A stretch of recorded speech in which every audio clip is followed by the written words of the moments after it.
What's up, Heritage Eagles?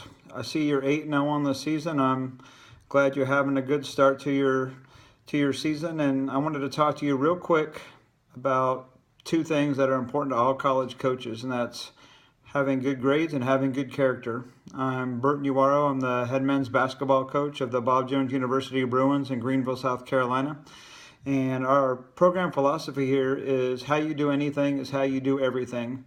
And I want to talk to you just about a couple aspects of character. There's a lot of things you could look at, but I want to focus on just a couple of things when I talk to you real quick. If you look at the five people you admire most in your life, the people who've had the biggest impact on your life, whether it's a teacher, coach, friend, maybe another adult, what you admire about that person has something to do with the kind of person that they are. There's a character trait that they have. And really, that's what your coaches and your teachers and your administrators are trying to pour into you. Because really, you are that for somebody else. Whether you realize it or not, people look up to you. Your classmates look up to you. Younger kids look up to you. You don't live your life in a vacuum. There are people who are watching how you act and how you react to situations, and it's really important that you set the right example because God holds us accountable for that. So I want to focus on just a couple aspects of our character real quick. The first thing I want to think about character is found in 1 Corinthians 4:2, where it says it's required of a steward, which is us, steward, that a man be found faithful. And just breaking that down a little bit, ask a couple questions of your team. Can you be counted on to get extra reps? All the free throws that you need. Every playoff championship game is won by layups and free throws and jump stops and those little things. Can you be counted on to be faithful doing those when the coach isn't in the gym? Can you be faithful to get to practice not just on time but be early? If you pass a piece of trash in the hallway, can you pick up a piece of trash without somebody having to tell you to? Can you follow your school rules? Can you pay attention in class? Can you be trusted to tweet the right thing, post the right thing on your social media, eat right, sleep right, do all those little things that are necessary? Can your teammates count on you to do that? Are you faithful to do that?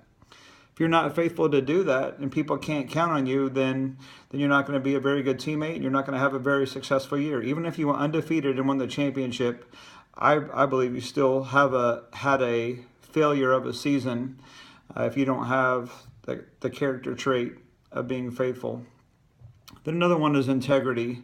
Integrity is such an important thing, and one thing I talk to my guys about a lot is if I were to have you unlock your phone, you should do this there in Florida. Unlock your phone, hand it to your coach, and let your coach look through your browser history, your tweets, your private text message to your girlfriend. If there's anything in there that you feel like you need to hide, if you have one of those apps where you feel like you have to hide everything, then maybe you don't have integrity. Integrity, you're proud of what you're able to see. And God asks us, when he talks about integrity in the Bible, he tells us that we need to be blameless.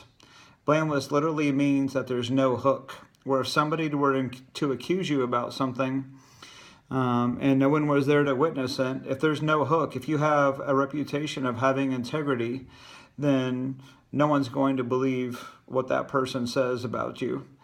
Having good work habits is part of having character. If your habits don't match your dreams, then you need to change your habits or change your dreams. Something I tell my guys all the time: you don't get what you wish for, you get what you work for. And that work is doing what everybody else is doing, but doing more. Whatever drills you went through in practice today, everybody in the state of Florida was doing those same drills. They're running the same zone offense, the same man offense, the same full court pressure defense, the same 1-3-1 half court zone. But what's going to make your practice different? It's the character that you have. It's the habits that you've built. And that's what sets your team apart from maybe your rival, maybe the person that you're going to play in the state championship. The quality of reps you have in every practice is what sets you apart from everybody else. So I started off by saying our philosophy is how you do everything. How you do anything is how you do everything. And that applies to your spiritual life, your educational life, and your basketball life. So let's talk about your basketball life real quick. I came from a school in Atlanta. I started a program. We won the past 4 years. We were in 4 straight state championship games. We won 3 straight. And what is unique about that team and why I believe we were able to have such success is I required that each person on the team have a 3.0 GPA. If they didn't, they had to miss practice and meet with a tutor or a teacher until they were able to do that. That's having an AB average, which I think most people are able to do. They just don't set that as a goal and work towards it. And so consequently, the past 4 years, we had teams who had each of those teams had a team GPA. When all of our players' averages were averaged together, we had a team GPA of 3.5. And so when we had enough character to pursue that in the classroom, to not get in trouble in school, to do all those things, to be good teammates, to hold each other accountable, I believe that's what contributed to the success that I had there in Atlanta. I just want to leave you with a couple of those encouraging things. I hope you have good luck on your season and hope to see you in January. Thank you.